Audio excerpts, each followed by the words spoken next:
I guess it all starts with this. This is just a cheap old Halloween mask. But watch it when it comes around. See that? The back of it coming around now. Just a hollow mask. But see that? See what happened there? Now it looks like it's not a hollow face, but like the nose sticks out and the rotation seems to go in the opposite direction. But the nose is actually sticking in. You see, our brains have trained us so well to know that noses stick out, that faces stick out, that we can't possibly imagine one that's the inverse, even when presented with one. And that's the root of it all, the hollow mask test. Scientists have found that normal, healthy people cannot see the inverted face as it is. Their brain pops it out in reverse, not allowing them to see reality for what it is. Instead, making it something more recognizable, more comfortable to look at.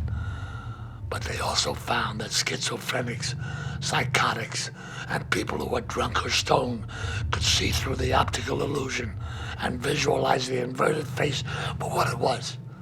Inverted. What does this have to do with demons? Everything. They're here. They're right in front of us. And no healthy, sane, unaffected mind can even see them. I've been drinking one night on the job, still reeling from the death of my son and daughter-in-law. I was snapping shots at a double homicide when I saw it. Some creature that no one else there seemed to notice.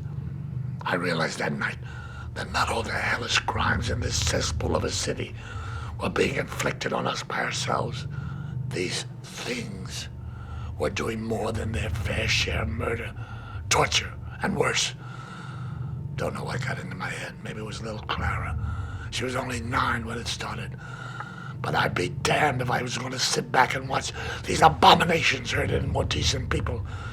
So I started reading.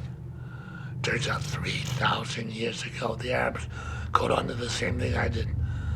They also figured out how to imprison these damnations using a kind of camera obscura technique that would leave the thing trapped in a box or a lamp.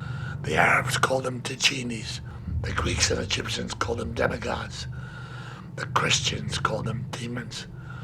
They've had many names, but they make no claim to be part of any pantheon. As far as I can see, they're just predators. Predators from outside our reality. I call them sleepers. They sleep for eons and emerge from time to time to feed on our misery. I guess now is one of those times when one of them came for me and found Clara, but I was ready for the son of a bitch. And I captured it.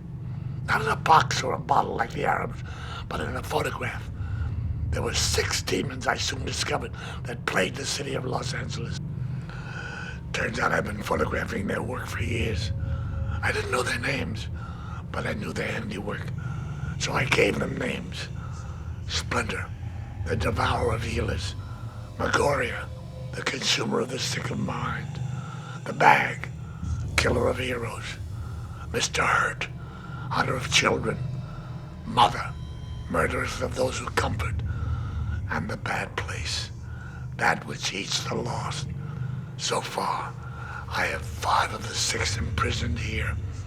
In this book are their photos which act as prisons, where they will be kept forever, God willing.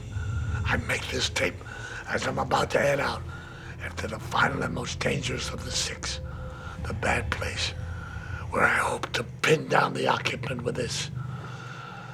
As long as this book remains intact, then the spells that bind these creatures to it forever will remain in place.